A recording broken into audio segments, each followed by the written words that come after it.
All right, welcome to Five Stones Podcast. We are back again today. I am one of the hosts, Raymond, a.k.a. the Real Estate Monkey. And with us today... I am Collin Hedegaard. And... I'm Joe Trester, the Real Estate Advocate. Yes. Yes. And you forgot... I am the Great Dane. The Great Dane. So today we're going to go back and talk about a topic again. I believe this is what we were talking about, right? When is it time to say when? And that is a good question. And we've got a couple different examples that we can talk about. Joe recently has fired a client, believe it or not. Yes, agents, you can fire a client. It is possible. Matter of fact, it probably needs to be done more often than not. And Joe, if you want to describe the situation. Well, I mean, it was without giving Bob's name. Yeah, we don't want to tell everyone about Bob, and don't want Bob to be upset about being called out for being Bob. But as I digress, I was with this client, helped him sell his home. Wait, I'm sorry. Yes. What are you smoking today? I am smoking a San Latano by A.J. Fernandez today. Very good. Nice San Latano, and you, sir? La Flor Dominica Double Maduro. That is hard to tell now, but what was it, like 8.5 inches? It's a giant cigar. It's usually 2 cigars for me. The first half is a bit easier to smoke and mild, and the second half is a little tougher. Doubly. Well, that third or fourth hour is probably kind of tough. It's a lot of smoke getting pulled through it. Yeah. It is a good cigar, but it is not for the faint. It is not for the faint of heart. It's not a beginner cigar. I am as well doing an A.J. Fernandez New World. I've got several boxes of other stuff, but finishing this box because this is probably my favorite. So, and we represent neither one of these cigars. They don't sponsor anything. So, nope. But that's what. So now that we know that. Now that we know about the cigars, I'll go back to my client. I helped him sell his house, and it was a very easy process with selling his house. He's wanting to relocate to southern Indiana. Going through his situation, I kind of discussed with him it would be best in his area to sell it, collect his money, and then start looking for the next house instead of trying to do it at the same time. He was in a situation where he had somewhere where he could go live so that he could get through one and not try to time things out and everything else, which would have been a nightmare with the type of situation he was in. So roll the clock ahead, and he's searching for several different properties in southern Indiana without going down there and walking through them, mind you, just searching and asking for me to put in an offer on his behalf, which is nice to not drive back and forth, a couple hours for not, but also you get yourself into some situations that you ought not be in. Put in an offer on a house, it was accepted, got everything through, appraisal came back fine, inspection report lit up like a Christmas tree. Actually, the appraisal came in $10,000 over, didn't it? Yes. Yeah, I mean, he was going to be going in with equity. Equity from the very beginning.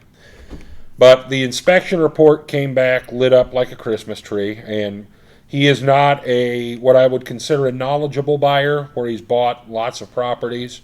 He was very scared about a lot of the things that he saw, and most of it is stuff that you see in a house that is under $200,000 and 60 years old. I mean, there are just going to be things that are a problem.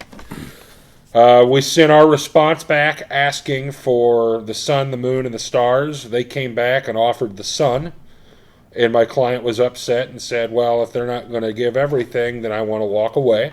So we sent a mutual release. The other agent involved reached out and wanted to know whether there was anything they could do to sweeten the deal. And I said, well, I think my client's pretty much done. Another day went by without them signing the mutual release, and they called back and said, hey, would you talk to your client and tell them that we will now do everything that is on the list? So they agreed to do everything that he had asked, just a couple of days after he had originally asked for it. and they decided they didn't want to at that point.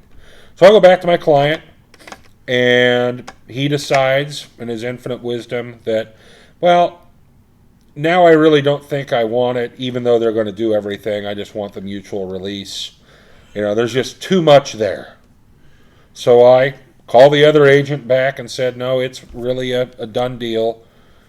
And that agent said, well, what if we put in a brand new HVAC system for him, along with doing all 19 things on your list?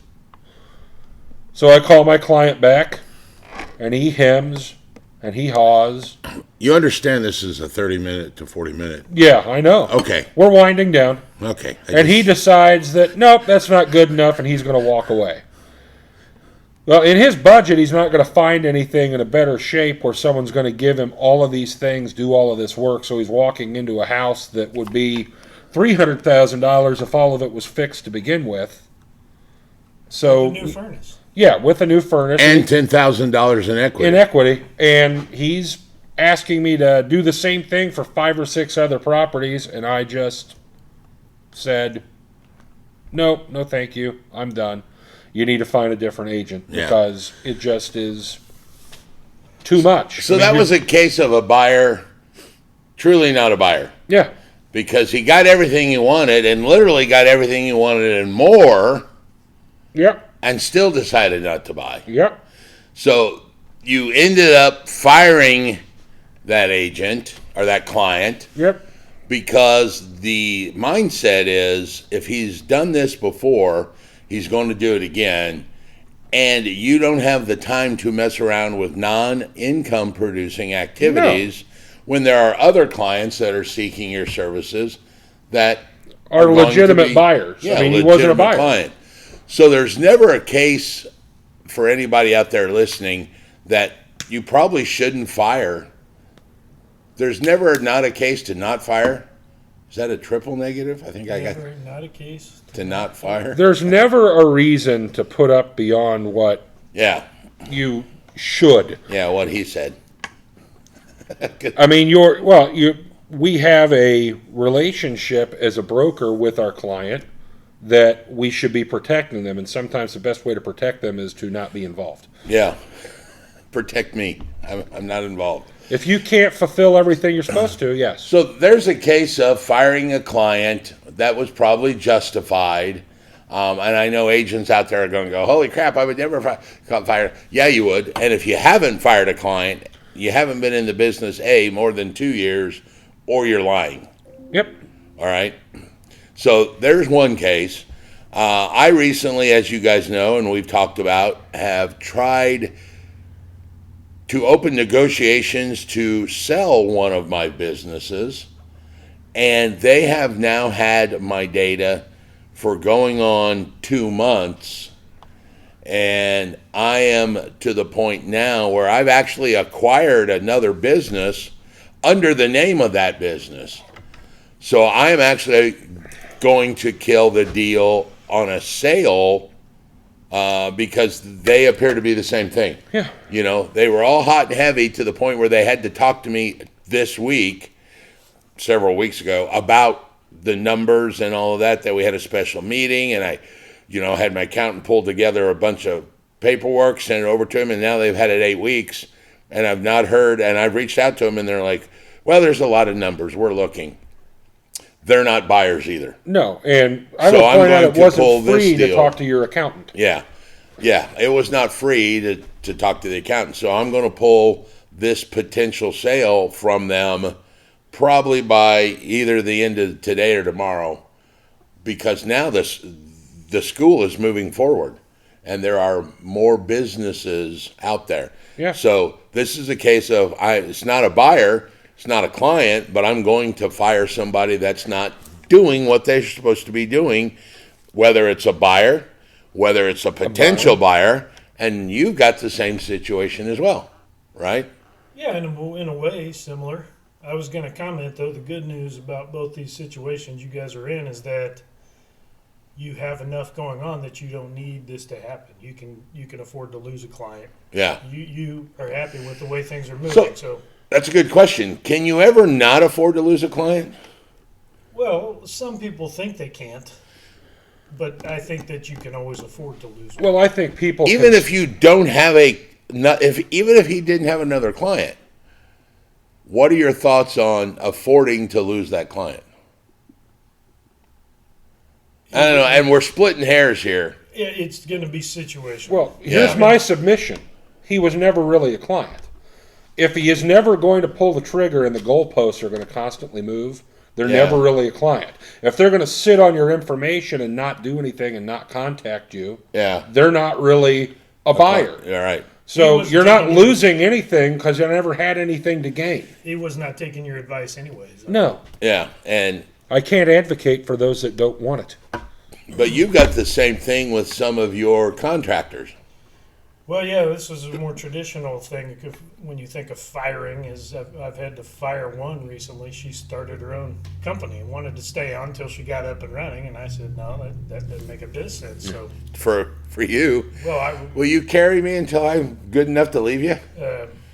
but yeah. So when is the right time for that? It's an interesting conversation because anybody you hire them for a reason. You like them. You think they have what it takes. You have and I invested over the last 18 months probably, I don't know how many hours, but a lot of hours and time. Well, easily dozens, if not hundreds of hours combined on these agents. So when you don't get a return on your investment of money or time, the sooner you realize that and take action, the better. So That's actually a good point. I hadn't really thought about presenting it that way, but that's actually a good point.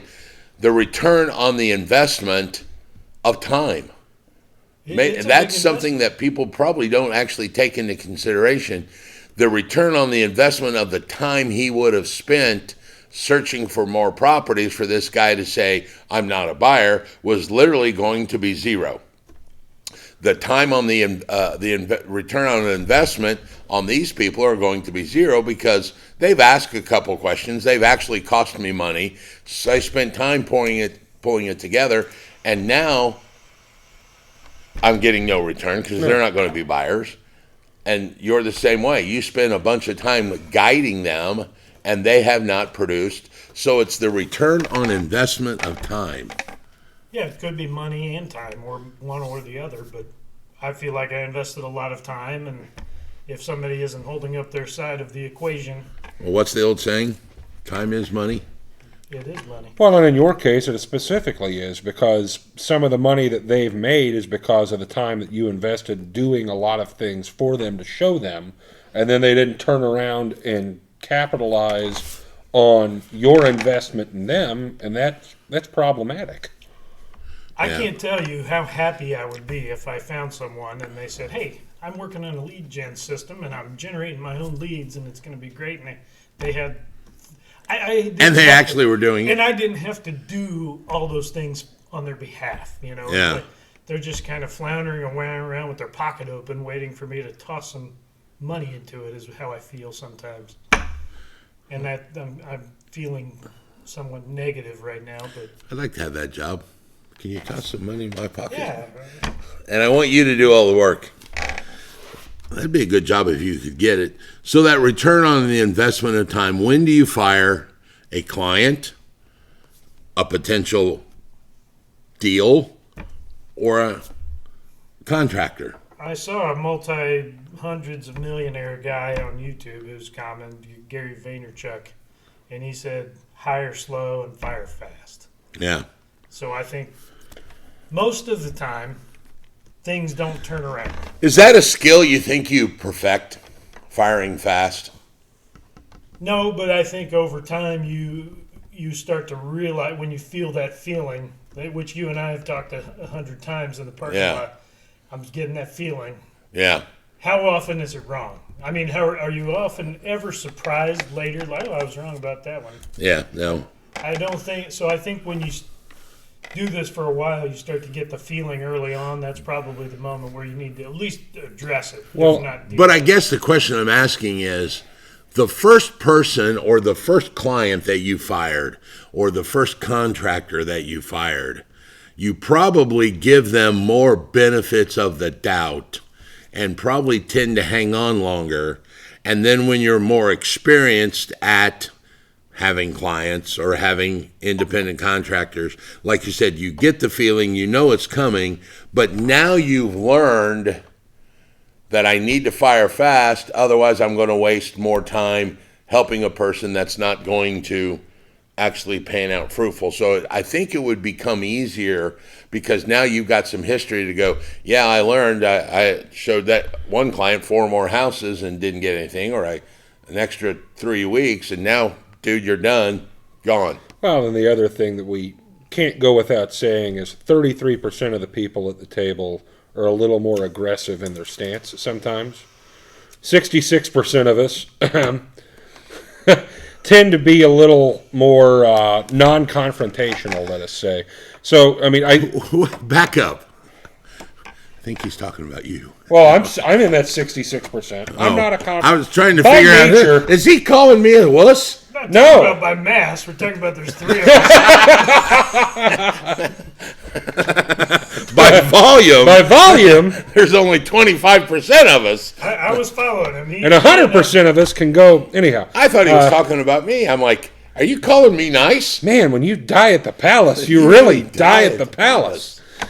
I do think, I mean, 5 years ago, I will say maybe you were idling up here and I was idling here, and I think that gap is shrinking. I'm not. Yes, you have No, I corrupted agree. me to be nicer. I've turned you nicer, and I am certainly meaner. Just ask anyone at my household.